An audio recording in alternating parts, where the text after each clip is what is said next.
Okay, so today will be brief. Today's class won't be that long. Let me see. Let me see. Yeah, 30 slides. Yeah. Yeah. I may be the one that will make it long because I may end up talking too much. But today's class shouldn't be that long. So because we're just talking on UX principle, okay, usually the psychology of UX, psychological factors that have to do with you know UI, UX. Okay, so let's get down to it. Okay, so what is UX psychology? So guys, just relax. Saturday we're going to start design. So just just relax. So this will be like, I won't say it's the last session where we won't design, because we'll have one major design session that's on Saturday, and then the other sessions will be brief. They might even be shorter than this because they are just talking. They will just be talking majorly on, best practices for your UI design. Okay, then we might have a final session where everyone can come in and design together, design some things together. Okay, but we're starting design on Saturday. Okay, so we'll get to draw shapes, we'll get to color, paint, do all those things on Saturday. So we're already there. Okay, so just bear with me for today's session. Some of the concepts we'll talk about today would end up spilling over to, I think, week 9 or week 10. That is where we'll talk on the fundamentals of UI design, because some of them are based off of UX. Okay, so what is UX psychology? Okay, now majorly UX psychology is more or less like an important part of the user experience process. Okay, it's not listed there for the design thinking process. It's not listed there, but it's something that's essential, because as it stands, we've covered the first 3 phases of the design thinking process, which was emphasize, define, and ideate. Okay, so we are taking a brief break to just talk on UX psychology because it's more or less important before you now go in to now say you want to design. Okay, so UX psychology, or sometimes is also referred to as design psychology, it's a combination of neuroscience, cognitive psychology, okay, social psychology, and human computer interaction, design that approaches user experience design, through the lens of human behavior. So don't take it to don't look at it as a big thing generally. UX psychology is just how we approach design based on the way human beings behave. That's just the simple definition. Okay. It's not anything complex. It's just looking at the way human beings react or do things on a daily basis, and then relate that to design. Okay. So it's more or less employing those principles that users, based on users' behaviors, creating principles around it, and then using it to create design. So there are a lot of principles involved, but let's look at this code that says a designer who doesn't understand human psychologies is going to be no more successful than an architect who doesn't understand physics. So as an architect, you need physics. You need to know, how to measure force. Know how to, take correct measurements and do all those things physicists do to ensure that, your structure, when your structure is standing, or when your structure has been built, the wind can't just knock it off. The same applies for design. Okay, you need to understand the way humans behave or the way humans perceive things. Okay, that is the only way your design can be successful, but that's the only way your design can stand more or less the test of time. Okay, which is why it's very, very crucial. So understanding how people interact with products and how their decisions can be influenced or manipulated are, very important things for UX designers to take into consideration. Okay, you need to know how people interact with products. Okay, and how do they use their phones? How do they use their laptops? The major categories of people. How do they do this? How do they do that? It's very, very important. This is what informs you on the decisions you make, which is why psychology is also very, very important. There's a saying that there's a science as to why particular designs catch your eye and get your blood pumping. Okay, there has to be science attached to that. Uh, Science, I think science is defined more or less as a systematic approach, okay, of doing things, okay. The way people react to products, the way people react to, you know, things around them has an explanation, okay. That's the science behind it. So more or less, we're learning about the science behind UX, okay. And we're not mixing chemicals. We're not doing all those unnecessary calculations and all. So don't get scared. We're not doing any unnecessary things. We're just trying to prove why certain things work, in the UX study.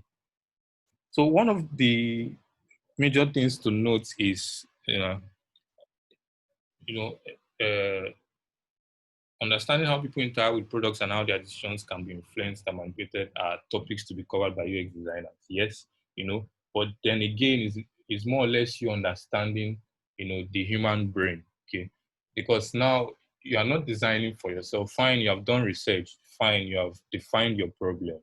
Fine, you have gone ahead to ideate and do all those things. It's okay, but based on all that you've gotten, there are necessary things to put in place. There are necessary structures that need to be understood. Because even with all your information, okay, there are certain things users expect from products, more or less, if I tell you we are going to ShopRite, for example, there's already an imagination in your head. You're already expecting something, okay? If I say we are going to the cinemas, you're already expecting, oh, popcorn, drinks, a big screen, a movie, okay? That is psychology, okay? Users more or less expect particular things from you, you know, and which is why we tend to go with the notion that the human brain is lazy, it's biased, and is prone to shortcuts. Okay, so while understanding those things, the brain is biased towards. Okay, understanding those things or those shortcuts that users have come to, how will I put this? Users have come to like or get to be comfortable with. That's majorly psychology. So there are a lot of things to consider. Okay, the brain prefers preference for patterns, and lazy decision making is more or less like a survival skill. Okay, we don't like to struggle. We just like to enjoy things that have already been there. Okay, or things that we find easy. So as a result, we're using these principles to inform the designs we will make, so that at the end of the day, even though our products might be new, even though our products might be fresh, they might be products that have not even been made or never existed, but it will seem sort of familiar, to the user. So I'll give quick tips on UX psychology, how to go about it, and then we'll talk about some of the common UX psychology principles, and that will be majorly it. It's a broad field. There are different. How would I put this? There are different thoughts on UX psychology. Okay, and some of them overlap with the way design is. That is regular graphic design is. Okay, so to a large extent, it's still some of the same things you encounter in regular design, but not entirely, the same. So the very first tip is make it easy to identify. Okay, so when people arrive at your website, at your app, like I said, if I say we're going to ShopRite, there's an expectation. The same is said for your products, for your digital products, for your app, for your website. Okay, people have some level of expectation. They have a way of saying, "Oh, this is what it would look like," even though they've not seen it. Okay, so staying close to that expectation, helps designers benefit from what we call instant subconscious decision making. Okay, so let me explain. We call it instant subconscious decision making because when the user understands it, when the user comes in and is like, oh, this is what it looks like. This is what I had in my head. Meaning they already know what to do next. They already know what plays out next. Okay.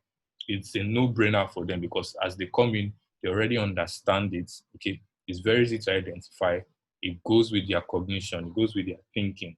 And then they're like, oh, wow, this is exactly what I was looking for. And they just click, click, click through, and then they get what they want and they're out. Okay. First tip is that your design should be easy to identify. They should be able to work with it. Okay, here's a common example. There's a website on the left and there's Google on the right. Okay, the one on the left is it's crazy. Okay, I come in, okay, fine, there are cars that are leasing or there are car deals and all.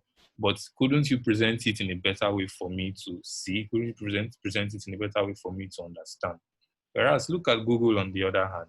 Okay, Google will be a very big example from I think week 7 downwards.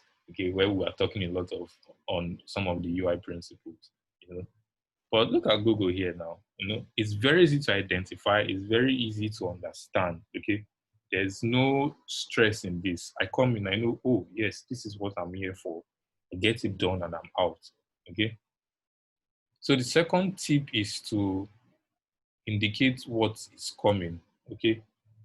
So preparing someone for some kind of upcoming information or interaction can improve the way or can improve the user's ability to understand and react to what we call maybe new information.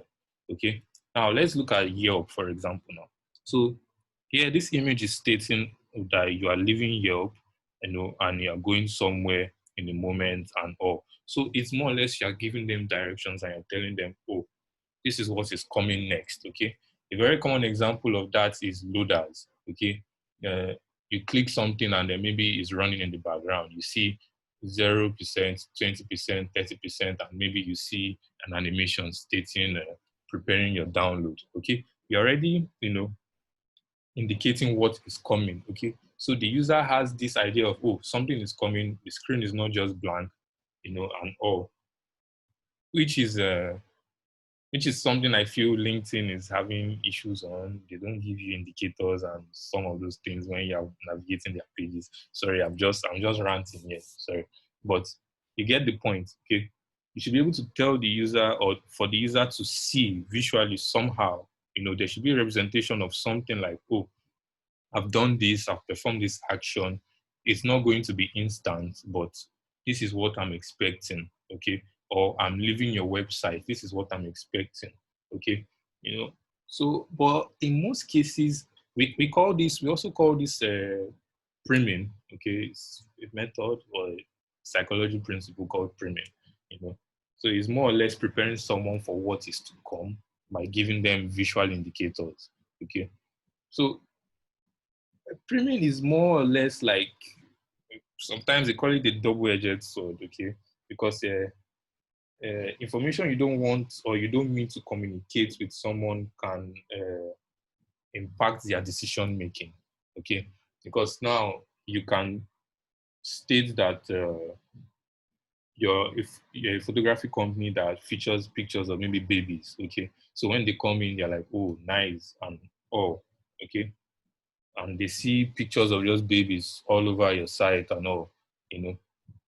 But you might be doing beyond that, but because you do not specify the information well, okay, when you're redirecting them to other things, you know, they feel lost in your product, okay. So even though you are creating this kind of art direction or visual direction based on what users are seeing and what they expect to come, you should be careful of the kind of message you are portraying or the kind of message you're passing across.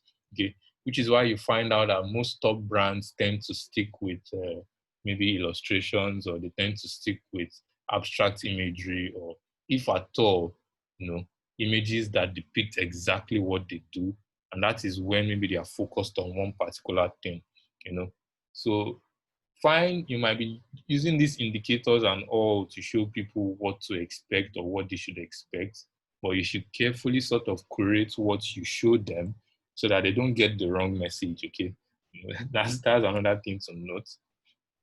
So the third tip is to organize for lazy readers, okay? So, you know, across industries, across apps, across websites, okay? And we have this notion where we say the brain commonly scans for information in an F pattern or in an E pattern. Okay, so it's more or less person looks for information at the top, reading to the right, and then scanning down the page. So it's like an F pattern. So it goes from the top left to the right, comes back to the top left to the right, comes down again. So that's the F pattern. Okay, that's based majorly on reading info. So this is a heat map showing how people, view info on your site. Okay, based on their reading patterns.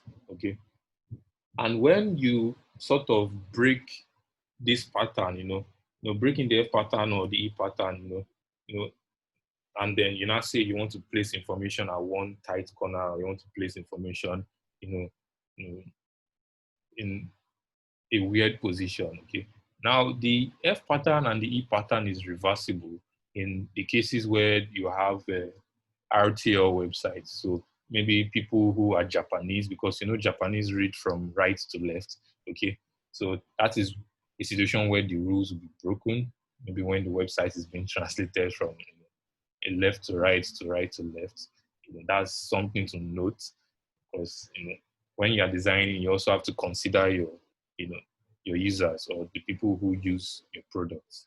Okay, but breaking away from this pattern, that is the F pattern or the E pattern, is very very is a very dangerous thing to do.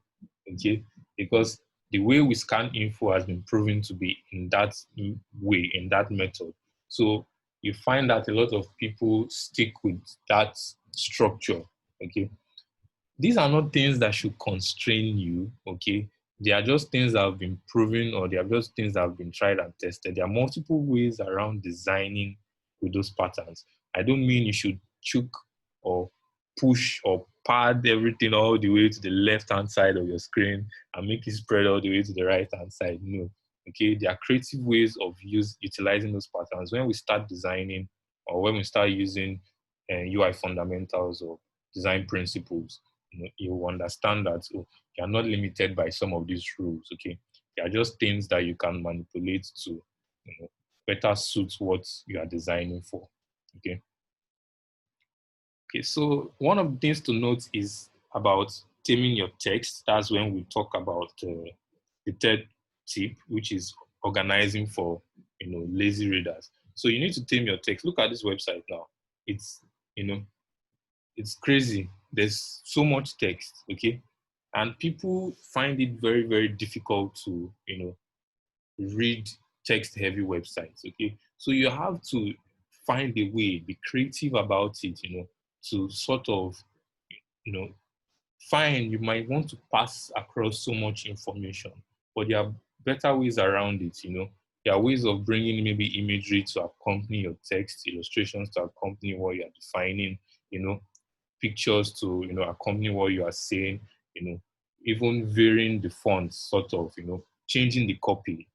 When we get to typography, we'll talk about how it's much more easier for people to read with particular fonts than other fonts. These are things people should consider, okay? Because this is one of the principles. People think Nelson Norman, okay, is a big man in the design field. Did a study of I think 45,000 page views. That people, and he discovered that people only read about 20% of the text on the page. Okay. So it's a 45,000 page views. Okay, he got about 45,000 people to read a page with text-heavy content, and people only read about 20% of it. Okay, and some people just went on to do maybe some extra minutes or maybe 100 words, and they gave up. Okay, So,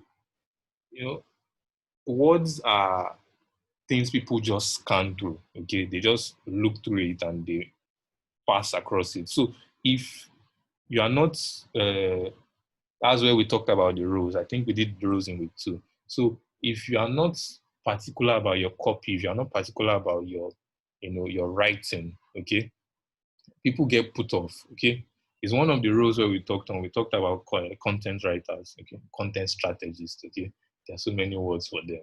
Okay? But with these sets of people now, you can now have a way of taming your text, okay? Making your text appealing or, more or less, easy for users to sort of look at your website or your app and be satisfied and grab the whole message, with just that small text, being more than capable, more than enough for them to, perform actions with. Okay. So some of the things people look at is, to tame text is more or less creating highlighted words. So, things that lead to other things. So instead of bringing in copy from another person, you more or less say this, and this, highlight it, meaning it's the link to that document. Okay. You've saved yourself the stress of creating uh, multiple paragraphs of text. Okay. Second one is using meaningful subheadings. Okay, more or less, your title comes in, and your title is like how to make money, for example, and then you have a subheading that can be 2 or 3 sentences long that summarizes some of the key points. Okay, people want that. So a very good example is Medium.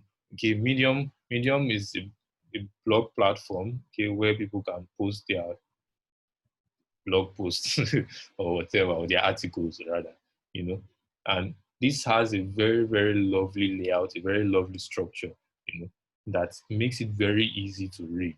Okay, and they just go with the regular sub heading and then meaningful subheading. They implement some of these rules nicely. Another rule is a bulleted list. Okay, you know, people tend to just go through lists easily compared to when you are bringing up information, within an entire paragraph of text. Okay, so it's more or less you finding the sweet spots within these things, and taming your text generally, because people don't like to read, or let's say the newer generations don't like to read a lot anymore. So they just want to get the info and get out. Okay, so another principle to look at within uh, organizing for lazy readers is your color. Work with color pop and contrast. We have a week dedicated to color, but here generally, if you look at these images, you can see those on the left side seem to have much more contrast than those on the right. Okay, and then you know when we get to color, we'll talk about things like accessibility and the others. As it is, many of us are seeing this and we are fine with it because we are not colorblind, for example. We don't have issues and all.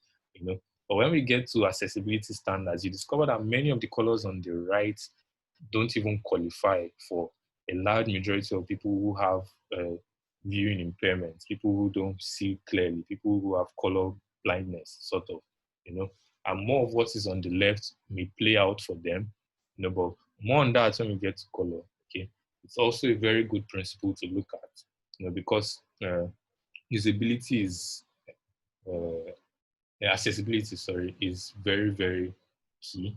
Accessibility is something that is overlooked, okay, and you tend to lose people within that space within your product.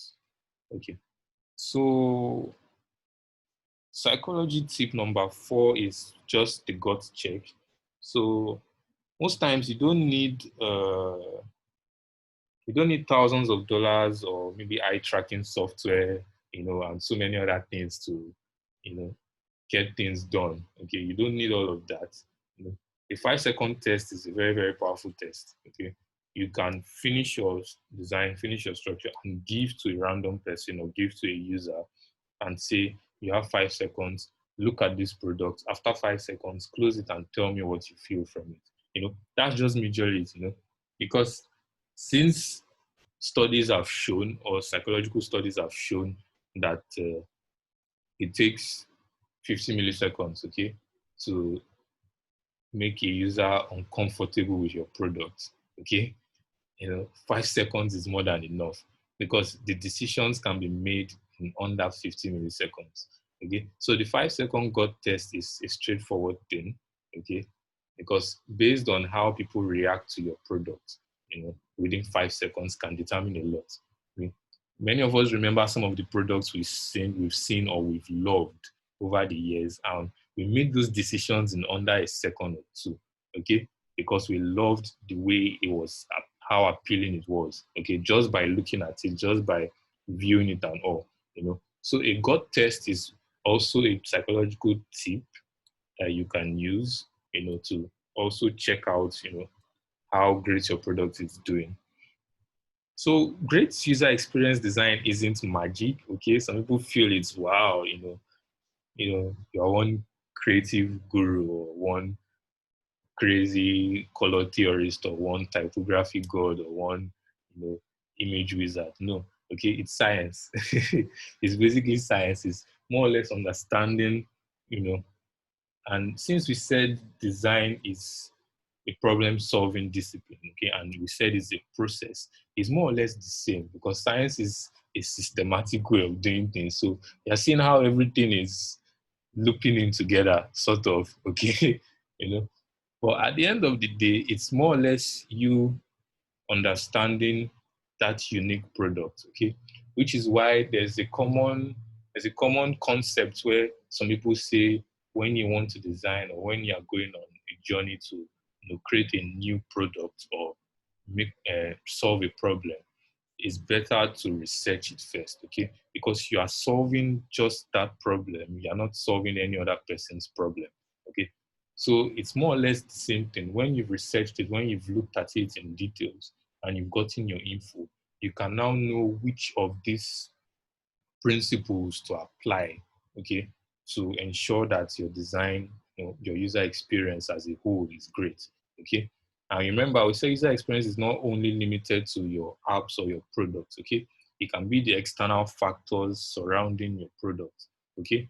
Your product might be something people want to use, but maybe your product consumes a lot of data, you know. Look at Facebook, for example, now. Fine, there's the business side to free Facebook where Zuckerberg offers you free Facebook and then you get to see ads and he makes his money back either way. But the fact that people get to enjoy free Facebook is an experience, okay? It keeps more people on the platform when they know, oh, I don't have data, I don't have this, I don't have access to Wi-Fi and all.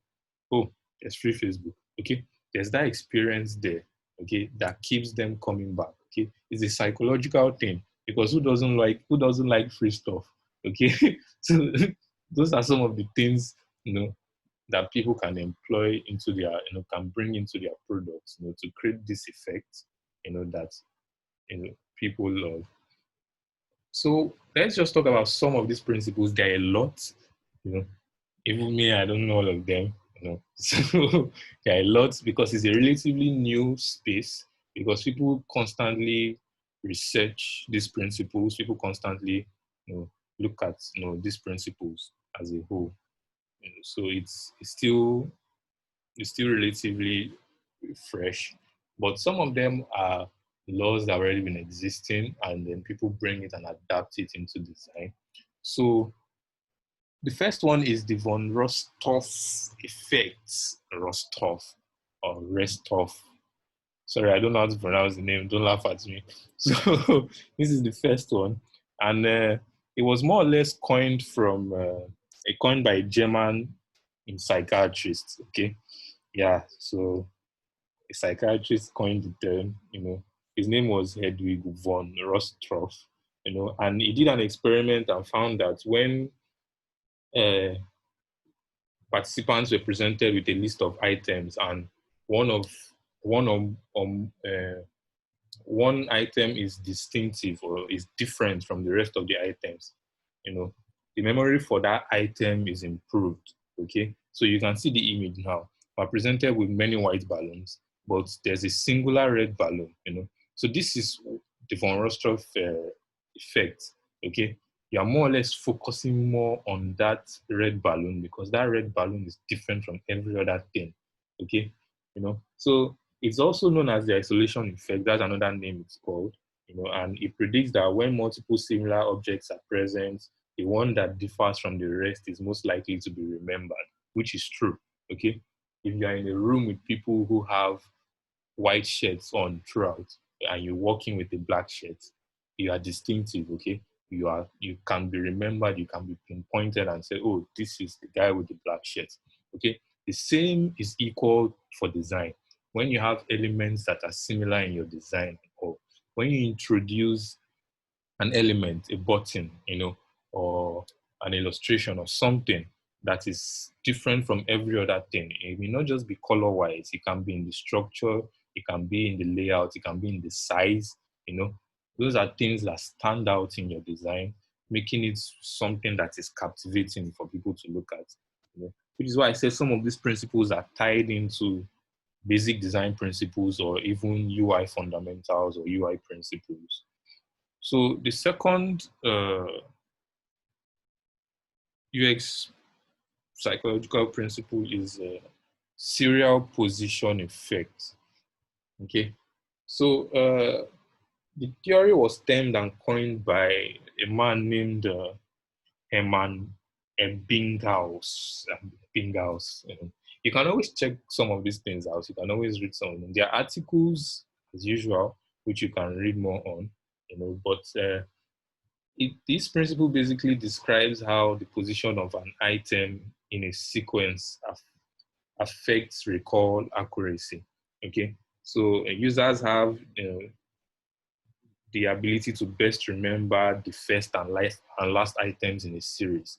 Okay, so if you see the arrows there now, users tend to remember things based on what appears first and what appears last. So more or less, you find that people who employ this principle, like Nike, Adidas, and maybe Amazon sometimes, okay, because they have so many things on their products on their page.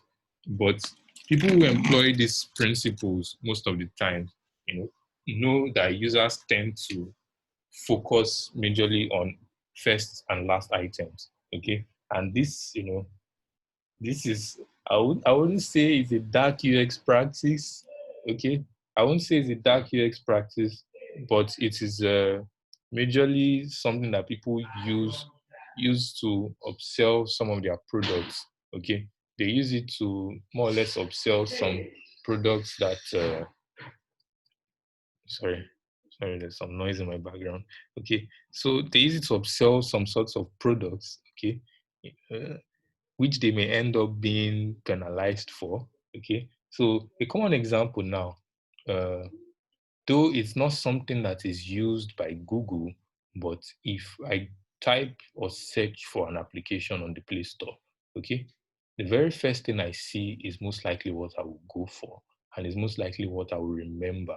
Okay, the same thing applies to searching for items on stores or looking at items on stores. Okay, so these people who understand this principle, especially people who manage personal products or personal product portfolios, okay, know about this principle and okay tend to use it to their advantage.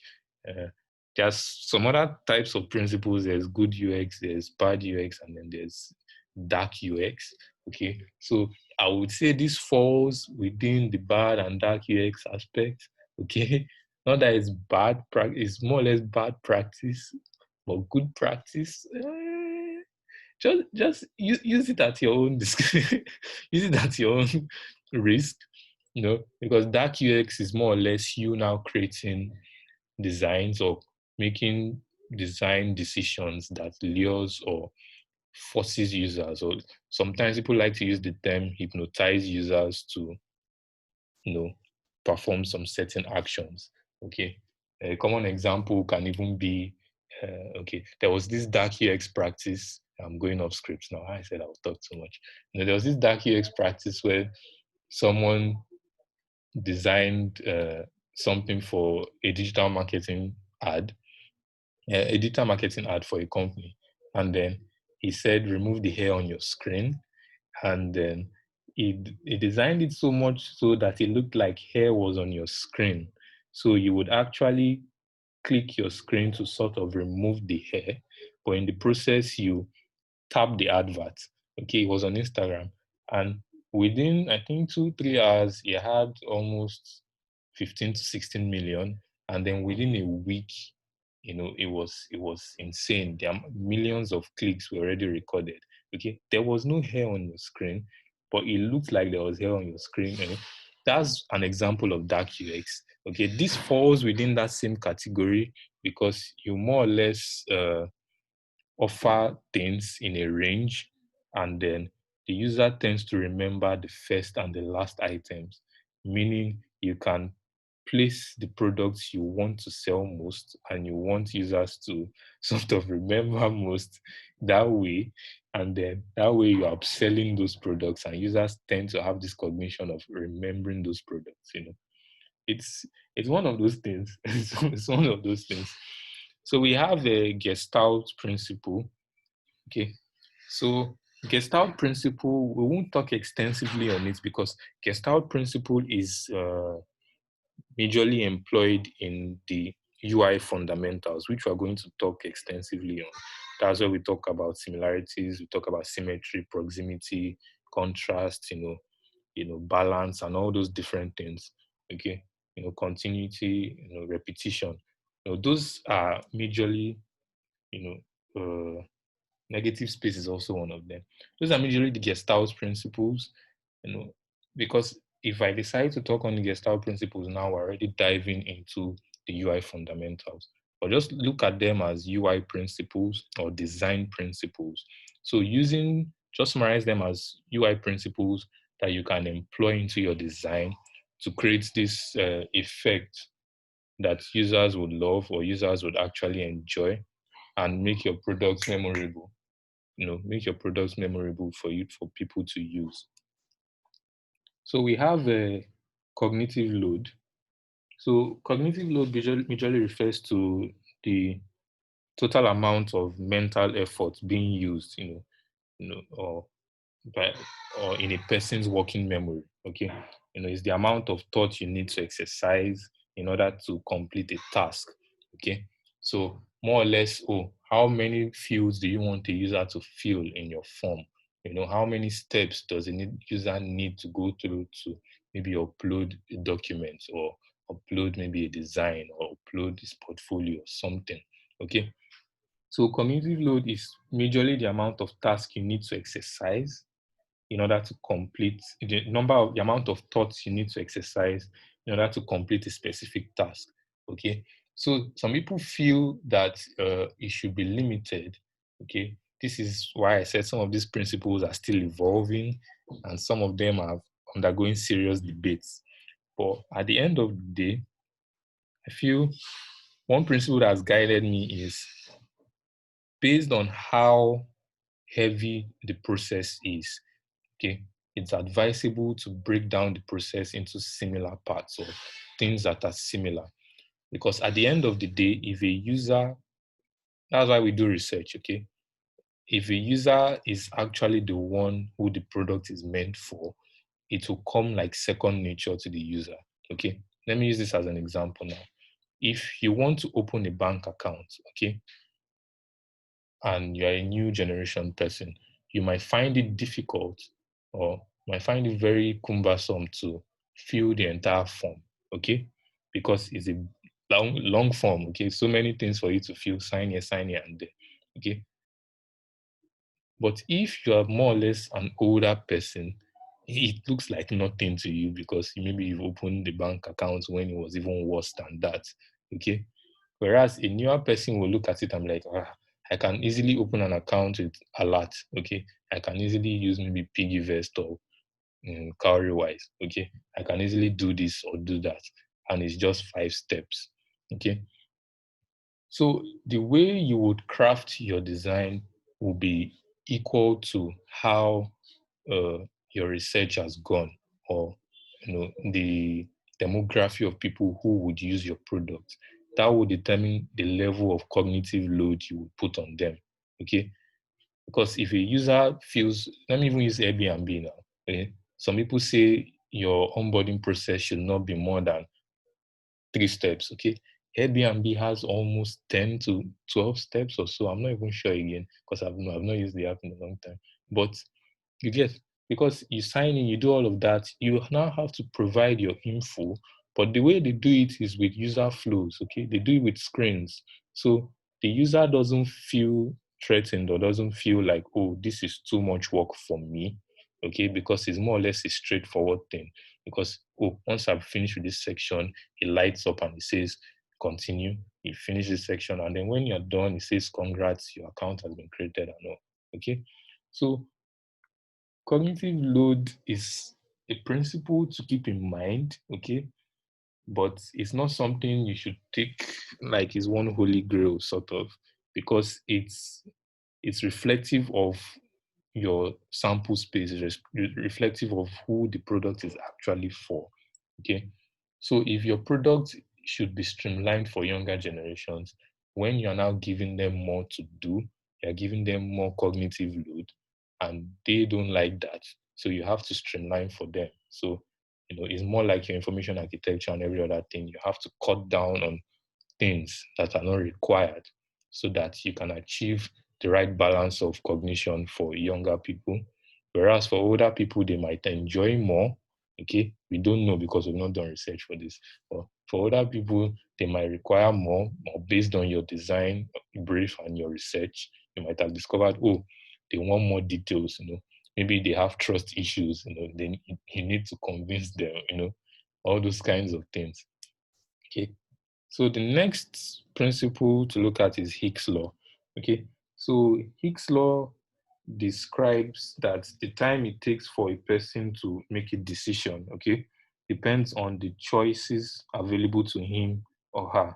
Okay, so if the number of choices increases, the time to make a decision increases, the same way. Okay, so it's so take for example now, we have this, okay? This is a simple explanation for Higgs law.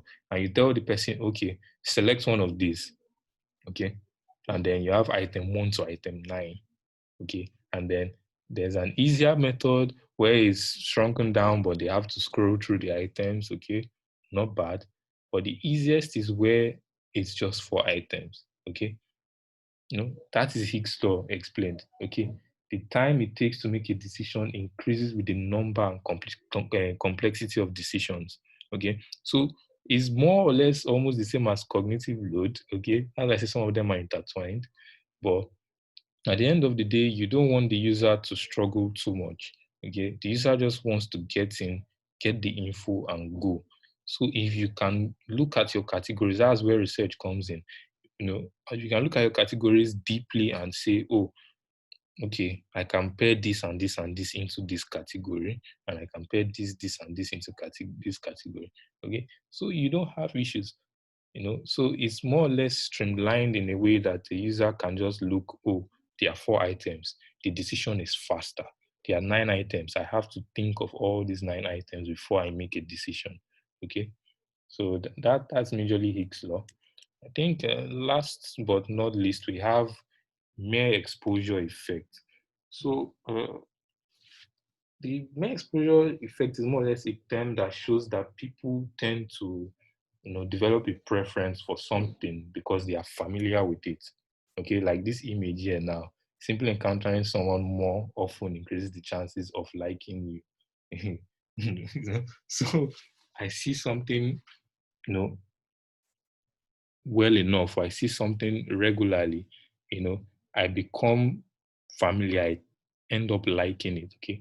That's why we always, apart from Google just being familiar, we tend to go back because, apart from Google being popular, we tend to go back because it is familiar. Okay. Because it's something we have encountered over and over again.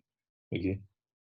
So by understanding what the mere exposure effect is and how it works, okay, you can sort of possess, a significant advantage in your conversion, okay, in optimizing efforts from the user, because when your layout is something that they can easily flow with, okay, there's a lot of white space, there's a lot of balance, there's a lot of proximity. It's something we'll talk on those. We'll talk on those in UI fundamentals. But you know, those set this kind of standard for users to be comfortable with your design because it ends up looking very familiar. Because many of the products that they enjoy look that way. Okay, which is more or less the reason why many designs are tilting towards looking the same way because they want users to end up being comfortable. Okay, so we are at the end of today. I said today's class will be short, so I kept my word. Okay, so I kept my word, and there's no assignment this week. Okay, so there's no assignment this week. So there's no assignment this week. So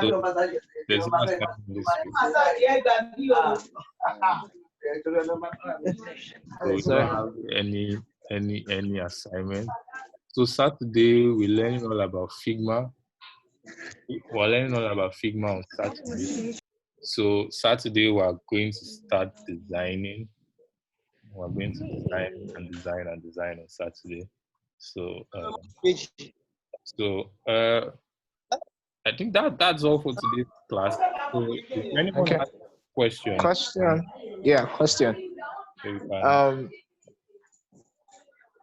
Hello.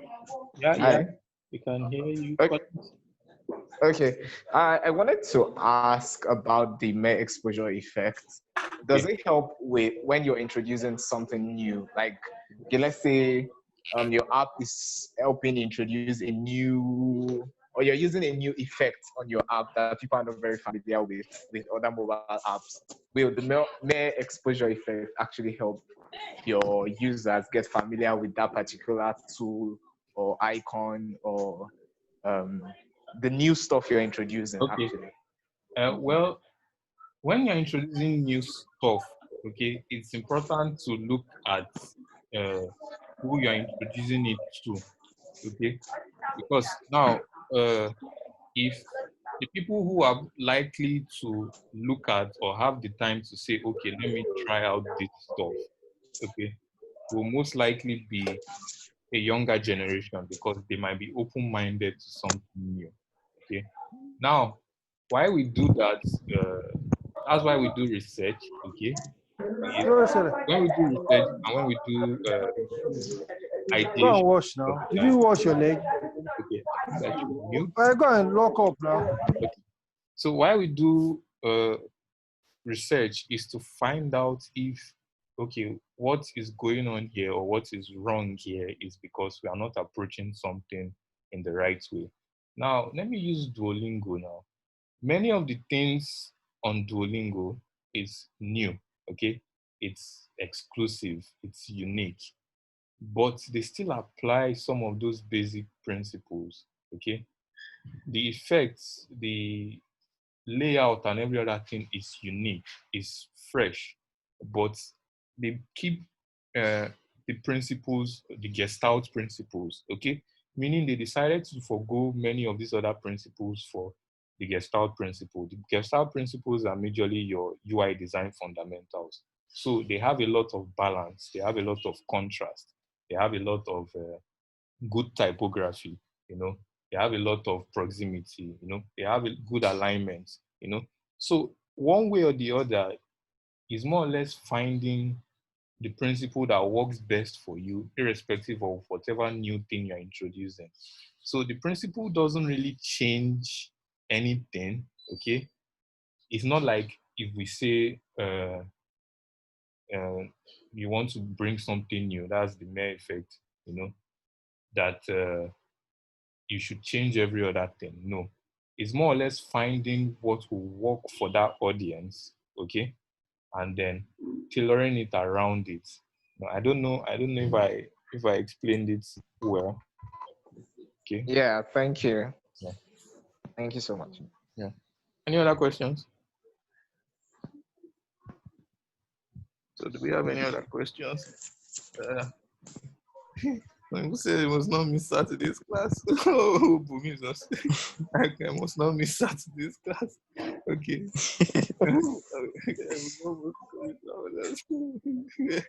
Oh, okay, okay, okay. I see your point. You say it will help us complete our other assignment. Okay. uh, bank forms can make it go. Okay, I don't know. So any other questions around principles? Yeah. Have you finished eating?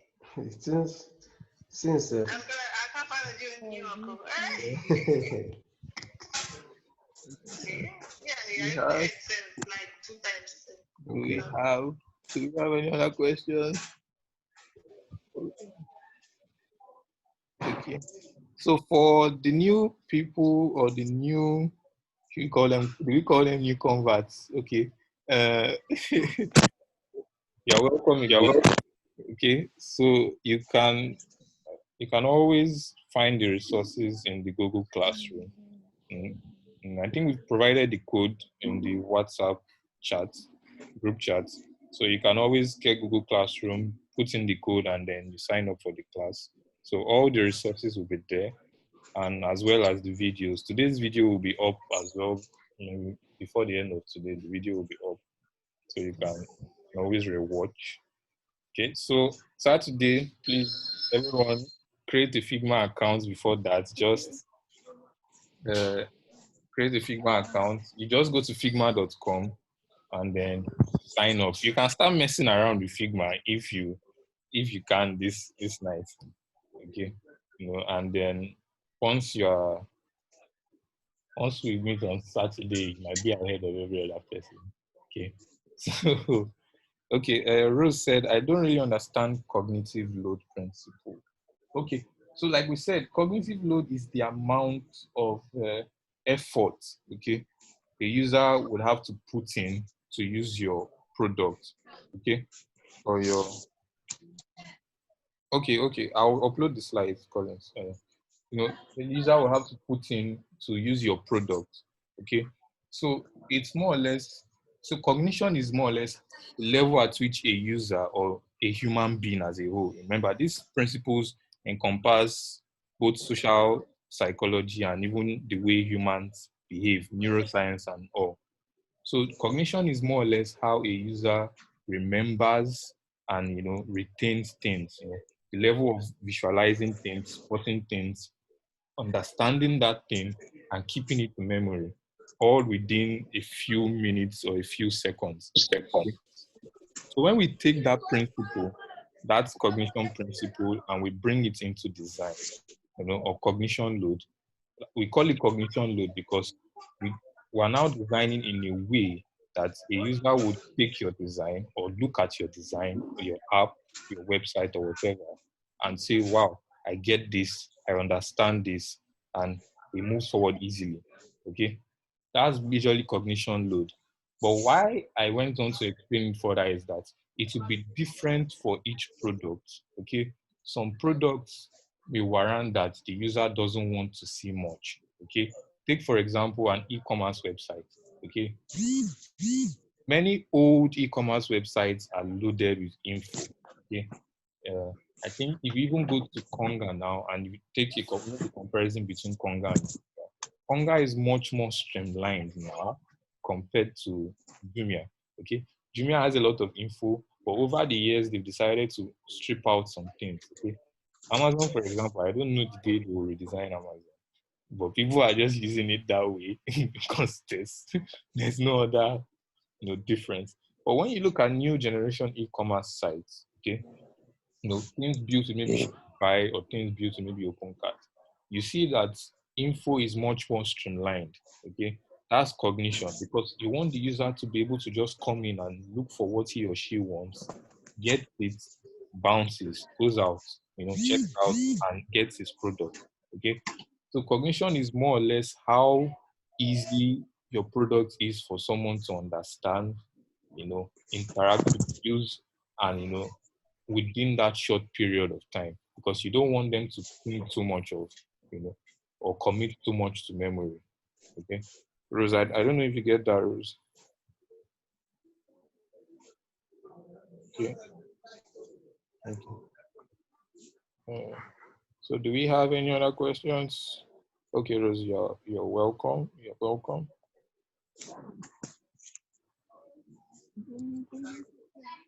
Okay. Okay. So it looks like we're good. So Saturday, guys. Best teacher. He. Why you? Okay. Accept that. Accept that. Thank you too for being best student as well. Okay. Oh God, don't bring out my wine inside. Okay. So so guys, we'll see you on Saturday, and then I don't know how long can you guys spare on Saturday. I don't know how far we can go on Saturday because there will be a lot to cover. Okay, let me just Sir Isaac UX. Okay, okay, wonderful, wonderful. So I don't know, how do you guys want to go about it? Maybe we'll talk more on the group chat, but do you want me to go about it the normal way where I structure the teaching, or do you want me to use a design sample to teach you how to design? Okay, I don't know. I don't know. Maybe we'll discuss extensively on the group, but those are two options. I can come up with a design, and we can use that design to learn. Okay, and then or we can learn the individual elements and then do it design at the end. No, we need someone. So that's those are the two options, but we can talk extensively on the group. Okay, guys. So we'll see on Saturday. Okay. Okay. So take care. All right, thank you. You're welcome. You're welcome. You're welcome. Thank you. Thank you.